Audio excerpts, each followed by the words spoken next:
Namaskar. Welcome to Awakening with Brahma Kumaris. Welcome, sister. Om Shanti. This is in continuation of our series Soul Connections on Relationships. We have, I don't know how many, but we have hundreds of emails, and I've just picked up a few. And we have a few important questions from the viewers, from the audience. The first question is, she says, my question is regarding your current topic of relationships on husband and wife. In my marriage, how to bring love and happiness is in my relation with my husband. This is a very unique situation which is far away from normal people's normal problems. Anyway, she lives abroad and she's talking about her husband being having some ADD or something, some anger management problem, and he was physically abusive along with his family members during the first few years of marriage. And then she says that after my marriage, I played the role of a mother to him, not a wife. And I had no energy to change his whole family, so she shifted. And she has a problem, says, after lots of counseling, religious efforts, spirituality, it is all right, a little bit okay between us now, husband and wife, but there is no love and respect in my heart for him. He is really, really trying very hard to change and love me and my kids, but I just do not feel his love or love for him at all. Now she's in a problem. This happens with many of us. If there has been something, any reason for a conflict in a relationship, like in this case it is the anger and the abusive nature of the husband and also physical violence, or sometimes it is that a husband or a wife has betrayed the other in a relationship. Very many reasons, but many of us are able to cross that phase. Be able to cross and we're able to forgive and we're able to help the other person and we're able to get everything back to what we actually always wanted it to be. And then once it's back to what it was meant to be, now we say, but we're not feeling the same. Like in this case, when there was the actual problem, when the husband was violent, she was so good with him. She was healing him and she's helped him. Yeah, which means empowerment. And it is that role which has healed that soul. And she's saying that the husband... I've lost, I don't have any energy left. I've done my best. Yeah, but now the important part is, it's like what you wanted, you put in all your effort and you got it. And now that you have it, you say you don't love it. But or you say, I am not experiencing any kind of love from there. But sister, the husband is trying now. She tried and she worked hard on it. What about now? He is trying to get back that love, and she says, she's being very honest about it. She's not able to get it. See, most important is, as we've discussed over the last few weeks, it's not about getting love. It's about giving love. She said, I'm not experiencing that love and respect. So first I need to stop, I, the wife, needs to stop and ask myself, not experiencing that love and respect from which direction? Not experiencing something inside me, or if I feel I'm not experiencing something from the opposite person. Now first, to expect something from the opposite person is not being very fair to that person right now when we are realizing that the person has gone through so much. It is, he has worked so hard on himself, has overcome his anger, has given up his physical violence, healed himself and reached to a stage where he's stable. And she is accepting that he loves me a lot and he loves my children a lot. Now the problem is, maybe I, the soul, the wife, with that energy, I have depleted myself so much in the last few years that I am feeling that emptiness inside. It's my own emptiness now, because it's like, suppose somebody is physically ill in the house And I work so hard to heal them. And at the end of 6 months, they get healed, but I'm fatigued. Yeah. I'm absolutely exhausted because all the energy that I have, it's depleted. So what does she do now? Because while I was taking care of them in those 6 months, even physically, I probably neglected my health.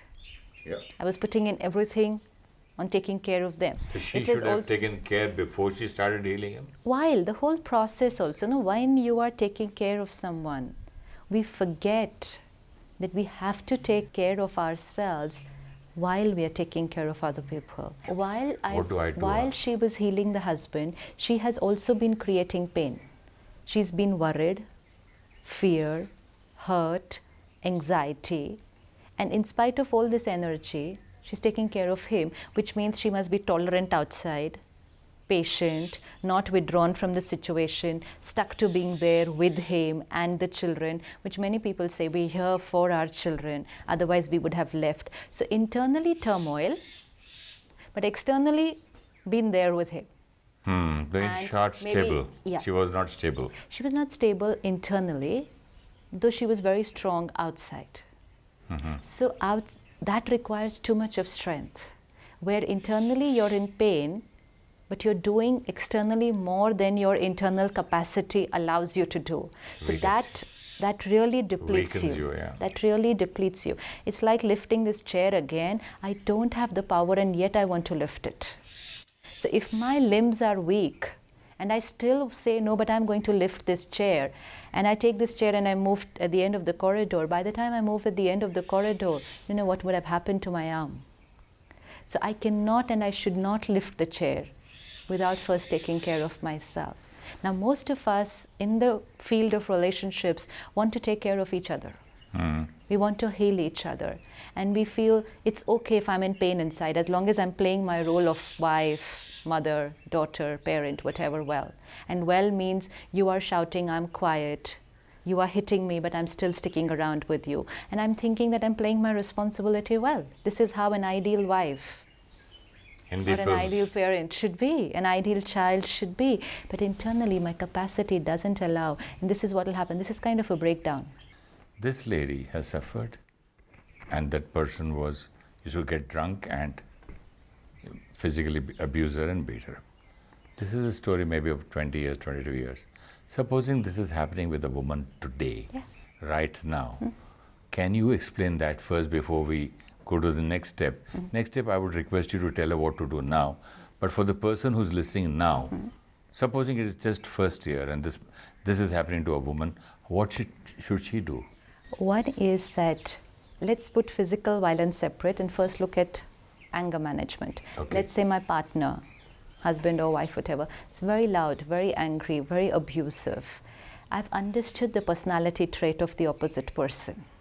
But one is that every time they react, I also go in pain. Because I take that reaction as an attack on me. And I react. I react internally, even if I don't react outside. Many people might not react outside today.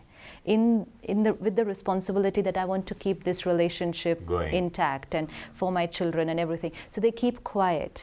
But by keeping quiet, sometimes you're just internally accumulating the pain. So there are a lot of psychiatrists who would tell us, don't keep it inside. You shout it out. You take it out. Vent out. Yeah, but again it means create that resentment and then vent it out. But then what will happen? They will keep getting angry. I will keep creating the hurt. I will keep venting it out. Their sanskar gets deepened and my sanskar gets deepened. So spirituality doesn't say vent it out. Spirituality teaches us don't create it in the first place. And which means if I am a so-called victim of somebody else's violent behavior, abusive behavior, I need to protect myself internally. This is where meditation will help. That I am able to remain in that field of negative energy, but remain stable, understanding that the attack is not on me, the verbal attack, we're not talking physical. The verbal attack or the reaction is not on me, it's only that personality taking out their... I am the trigger. I am not even the trigger sometimes. Something else is I'm the just trigger. the receiving end. I'm just the receiving end. Victim. You wouldn't don't like this word. You wouldn't want to be a victim, because if you call yourself a victim, then again you're creating the pain. She here is thinking that I'm sacrificing what a great woman I am. Yeah. Look, in spite of all this nonsense, I'm taking it because of my marriage, because of my parents. Yes, it is greatness. Look, what will the world say? It is greatness. All those things, in their mind. It is greatness, but only outside. It would be really great if we could really take it inside. And inside means not create those negative thoughts. This is what is happening to me. What is wrong with my marriage? How will I live with this person? I have to go through this every time. I am the victim, my fortune, my bad karma. Every single thought is depleting my energy. And one thought could be, this is their behavior. They're going through a whatever, personality. A disorder. It's not a disorder, okay, Any whatever. problem. Like in this case, you said it's ADD, which means attention deficit disorder, or just anger. They're going through this. I just need to remain stable, and my stability will help them to come back to their stability. It's like when someone is ill. People do behave in a different manner when they're ill, even physically. Some people can get very irritable when they are not well. Even if you're down with viral for 5 days, behavior can get very irritable. People around you do not get upset because they understand that you're not well. And they will in fact tell each other, it's okay, he's not well. Once he comes back to normal, he'll be fine. Yeah. So it's a thought. I need to ask you one thing. Suppose I'm the person who's abusive, and I'm abusing you. I'm drunk, and you are my partner. Now you say to be stable. Fine. And a person who's drunk, and he always expects a reaction from the woman. Then he'll push her, he'll either touch her, or say, he'll try to do the maximum so that she reacts. What should a woman do at that time? See, that's what we said. We're taking the second step, which is of physical violence, which could be under influence of alcohol or without alcohol. Also, there can be physical violence. Yeah, I've seen people fighting with the wives, and when the wives don't reply, I don't know, maybe if she's stable, not stable, what is her condition? They go on and on till they say, why aren't you? Why aren't you? Why isn't she not reacting? Yeah, because they want to use that reaction. It's basically a provocation. So let's not give them what they want. Then do keep quiet till he beats you. And by giving, what happens? Suppose the woman reacts. What happens? It grows. Either ways it grows, right? Yeah. So either ways it grows. Now, that means whether the wife reacts, if she reacts, even then the husband reacts. More. If she keeps quiet, even then he reacts. So let me understand that the opposite side is anyways going to react this way or that way. Okay. Now I have to see my side, because right now my responsibility is not to take care of them. My responsibility is to take care only of myself. And if it is physical violence, then we definitely should not take it. We have a lot of women today who are tolerating physical violence. And if taken once, if taken even once, it gives the other person the liberty to do it again and again and again. So if it comes to physical violence, we immediately have to protect ourselves, even if it means moving away. Even if it means moving away. Because physically, then you have to protect yourself physically. Emotionally, you have to protect yourself emotionally. What happens for most of the women today is, emotionally, they go into pain. So they don't protect themselves emotionally. And physically, they keep on taking that physical violence. So you're basically not protecting yourself either physically or emotionally. And then they're saying we're doing all this for the sake of our marriage. It's a question mark. What kind of marriage are we talking about? What relationship are we talking about? When both the souls are in so much of pain, what relationship? And then if we're saying we're doing this for children, in what environment are the children growing up when there's so much pain around them? So this is just an excuse to say that we're doing it for our children. If we really want to do it for our children, then we really have to do it the right way, which means at least one person will have to take care of themselves and not create that negative energy in the house. Physically, we shouldn't take it. physical abuse, then I have to protect myself physically. I cannot be there in the face of violence and protect myself physically without moving away.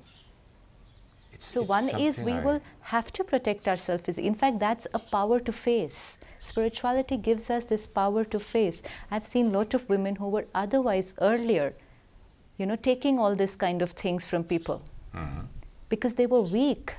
This power to stand up is not there in everyone. So they were taking abuse and saying this is tolerance. Self-esteem was very low. Very low, but they didn't have the strength to stand up. Yeah. And it's nature that if you take exploitation, people will exploit you. It's very simple. But you need courage to stand. Emotionally also it will be the same. So if somebody... There you is telling us to be stable. So when I am stable, I'm not taking exploitation.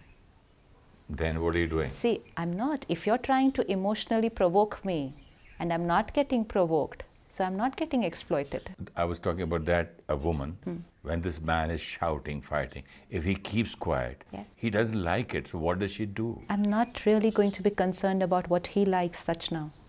I'm not. How will she control that situation? What does she do? Physically, leave the house? Physically, yes. So spirituality even gives us the strength to stand up when we have to stand up. That's why there are two powers. One is the power to tolerate, one is the power to face. Can't keep on tolerating every time. There are times you have to face, and that requires strength. So if it's physical, it's power to face. Face it, and which means stand up and move out. But if it's emotional abuse, emotional is inside, physical is outside. Physical, I'll need to move out to protect myself. Emotional, I don't need to move out to protect myself. I can be right there, because emotional violence is only going to be inside. Physically, you can beat me. Emotionally, you can't beat me. Emotionally, I beat myself. So when you're beating me, I have to move away. I have to move away from your circle of influence. But if I'm beating myself, it's no need to move away from you. I'm beating myself. I have to just stop that. So emotionally, if there is abuse, I don't need to move out. I can be there and stop abusing myself emotionally. No one else abuses us emotionally. They can keep shouting, they can keep getting angry, they can use all the language that they want. But how I'm going to think after I listen to them, it's totally our choice. And yet there are people who can move away and yet keep emotionally abusing themselves because they can live in pain. There are couples who've had a divorce and they're still in pain. So they're not even meeting each other, but they're abusing themselves. So emotionally, I need to understand this is the personality trait of this person, and I need to now create the right thoughts. I am a powerful being. This person is saying what they are saying, but it's not to me. This is their illness, their emotional disturbance, their personality trait, which they're throwing out. I am a powerful being. Full of love, compassionate. I'm fine. So I should give compassion. It will automatically flow. Whatever I create will automatically flow. Don't need to give. But if I am, why are they saying it to me? They're doing this to me. Poor me. I have to go through all this. Since the day I got married, this is all that I am getting. This is also a choice of thoughts. So meditation and a daily dose of spiritual knowledge gives me the power to be at the receiving end of this kind of words and behavior, and yet be something else totally. Here you can behave like a healer, like a doctor, and see the other person as a patient. Actually, when you are, because when you're healed, it's like suppose you're shouting at me. If I get hurt, then I'm sending negative energy. But if I'm stable and I just create a thought, I am a peaceful being. And just remain in my, it's like that again example of the tortoise. That there is someone who's coming there and I can see danger coming. Don't stand there, just withdraw. Be there, don't move away physically. Don't even go into the next room.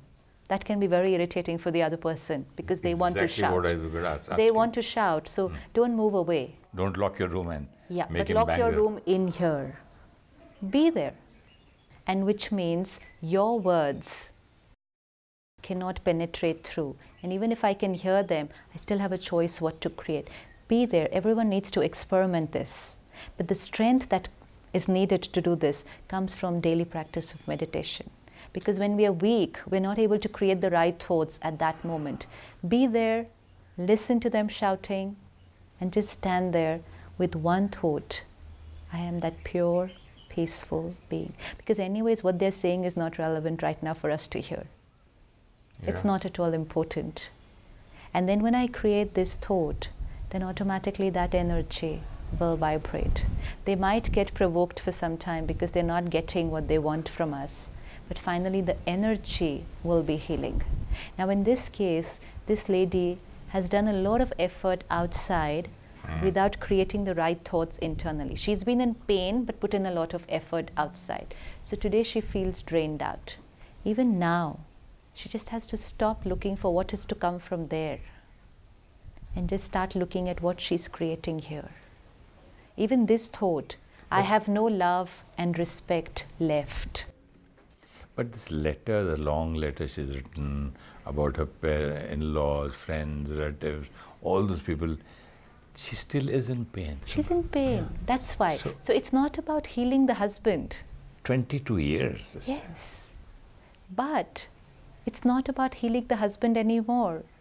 She says, I've become a machine. Yeah, because internally she's not creating the right energy. As you said, very important, sorry to interfere, sister.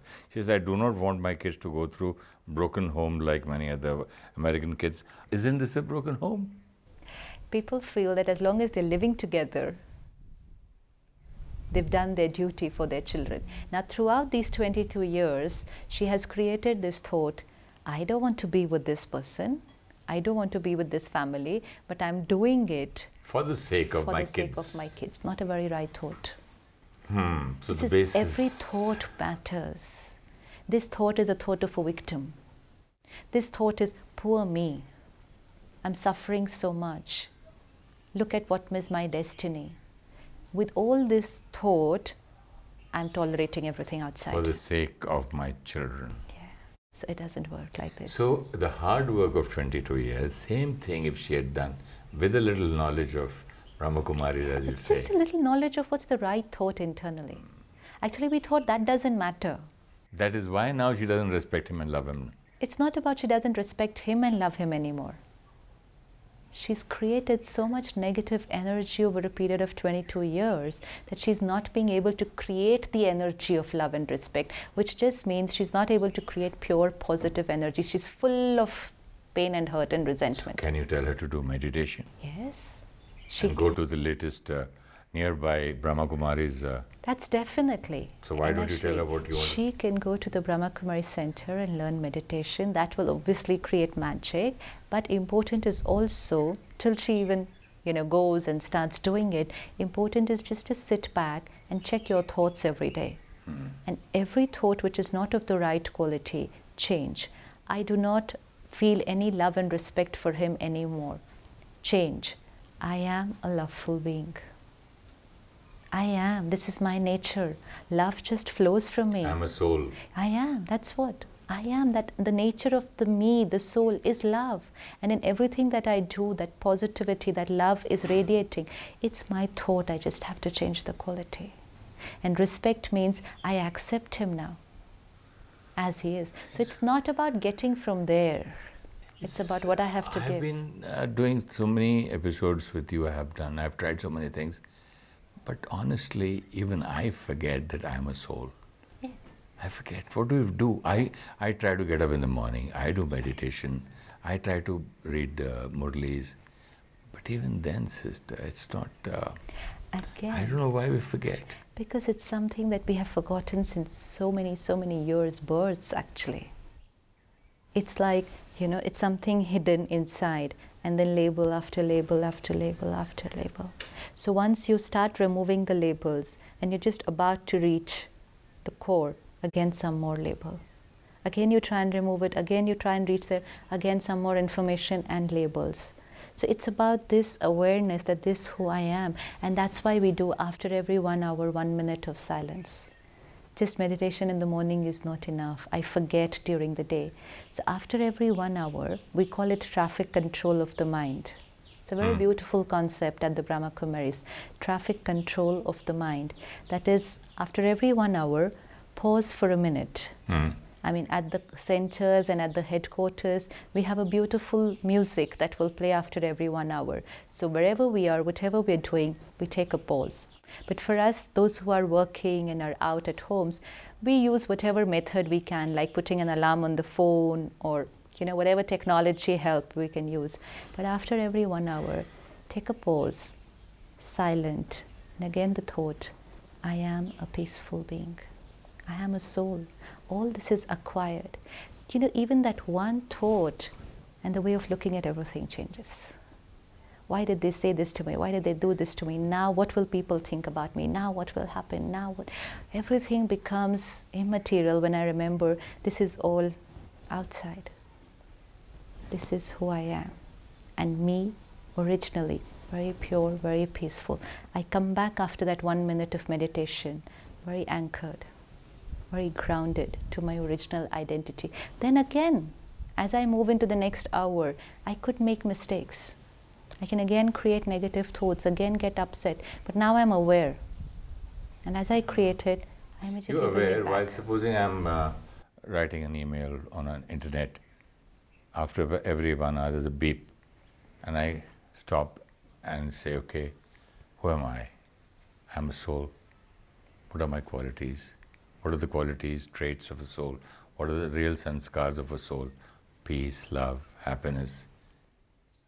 Yeah, now, like you said, after every 1 hour the beep. Now some people would say, but when there is a situation, like let's say, suppose this wife, okay, if she starts doing this today, then after every 1 hour, take 1 minute silence, okay? But she might say, but when my husband shouts, I don't remember it that time. You don't need to remember it that time. Don't need to. Don't even think that you're supposed to remember it that time. But if you've remembered it every morning, and after every 1 hour, you're basically creating a belief system, a pattern. You're basically reprogramming your computer here. And so then once you've reprogrammed it every day and the stimulus comes, a different thought is going to arise. So don't bother that at that time I don't remember. Don't need to. So Don't need to. It will come naturally. Yeah. It will come naturally at that time. Effort made earlier, when everything is okay, will give results when situation comes. You don't exercise when you fall ill. You don't exercise when you're eating the wrong food, but exercise over so many days gives you the power to fight the germs that come. It's very easy for me to understand because as an actor, I remember things before the camera is on. Okay, I'm so and so, so and so. While shooting, while the camera is on, while the dialogues are in the situation, I don't say, oh, I'm a poor man or I'm a doctor. It just flows, na? Before that, I prepared. But it flows then. It flows naturally. So the preparation before flows when the scene is there. Yeah. So similarly, preparation in the morning of meditation and a dose of spiritual knowledge, and when the scene comes, the pure soul just enacts it out. Can you believe it? The whole episode is gone only for one lady's one letter. Thank you, Sister. Thank you so much.